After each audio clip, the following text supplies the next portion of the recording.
Megastar Shakib খানের ঢাকা ক্যাপিটালসের টিমের দর্শকরা যারা টিকিট কেটেছে তাদের জন্য সুবর্ণ সুযোগ। আপনারা যারা টেনশনে ছিলেন যে আমরা টিকিট কেটেছি আজকে ঢাকা ক্যাপিটালসের ম্যাচ দেখবো, সেখানে তারা খেলা দেখায় না।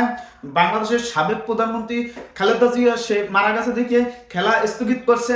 এই যে ওভারঅল নিয়ে আজকে দেখলাম পুলিশে দাওয়াদাবি শুরু করছে যে একদল দর্শকরা যারা টিকিট কিনছে বা অনেক দূর থেকে আসছে তারা কিভাবে খেলা দেখবে, এটা নিয়ে অনেকে টেনশনে ছিল।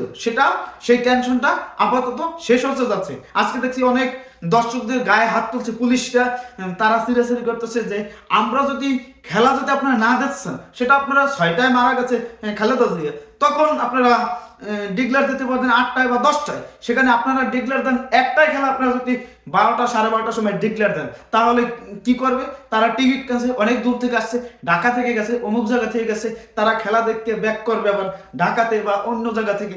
সেটা যে একটা হুলস্থুল অবস্থা থেকে আবারও আজকে মুক্তি পেতে যাচ্ছে আমাদের এই যে ঢাকা ক্যাপিটালসে যারা সাব্বিরের খেলা দেখতে এসেছিল, সাব্বির বলেন, তাসকিন বলেন, এই গুরবাজ বলেন, তারপর হচ্ছে যে সাইফ হাসান বলেন, নাসির হোসেন বলেন, মোহাম্মদ মিঠুন বলেন, তারপর হচ্ছে ইমাদ ওয়াসিম বলেন, সাইফুদ্দিন বলেন, মানে এই যে প্লেয়ারগুলো তাদের খেলা দেখার জন্য তারা এত কষ্ট করে আসছে, কিন্তু ফাইনালি সেই সমাধানটা হইল যে আজকে যারা টিকিট কেটেছেন ঢাকা ক্যাপিটালসে বা এই রংপুর রাইডার্স, এবং আর একটা ম্যাচ আছে রাজশাহী আর সিলেট মনে হয় নাকি, এরকম একটা ম্যাচ আছে, মনে হয় ভালো।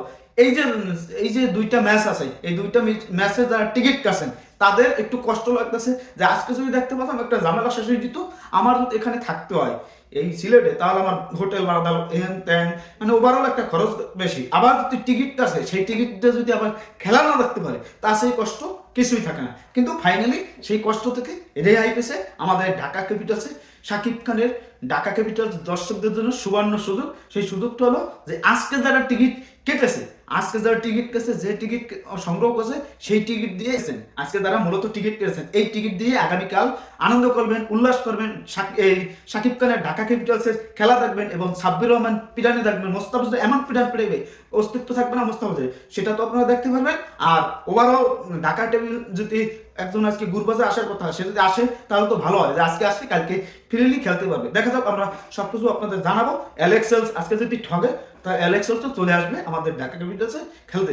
সবাই ভালো থাকবেন। আর মেগাস্টার শাকিব খানের জন্য শুভকামনা রইল। সে নতুন ছবি প্রিন্স নিয়ে অনেক ব্যস্ত আছে, প্রিন্স বা তার কোম্পানি নতুন করবে, সেগুলো নিয়ে অনেক ব্যস্ত আছে। আমরা দেখতে পাবো যে একটার পর একটা ধামাকা আমরা দেখবো। আর এই যে বিপিএল এ ঢাকা ক্যাপিটালস যে শাকিব খান নাই, শাকিব খান আছে কিন্তু তার হাল্লানের সাথে চুক্তি নাই, তার জন্য সে একটু আড়ালে আছে। কেননা সেটা যদি প্রচার করতে যায়, সেই কোম্পানিটা প্রচার হয়ে যাবে। শাকিব খানের সাথে চুক্তি নেই, তাহলে শুধু শুধু সেটা করতে যায় বেকার। যাই হোক, সবাই ভালো থাকবেন, ধন্যবাদ। আর বিপিএল খেলা আজকে যারা টিকিট কাছেন, সেই টিকিট দিয়ে আগামীকাল খেলা দেখতে পারবেন। আপনারা কমেন্টে জানান যে কতটা খুশি। আমি অনেক খুশি, আপনারা খুশি নাকি সেটা আপনার কমেন্টে জানান। সবাই ভালো থাকবেন, ধন্যবাদ।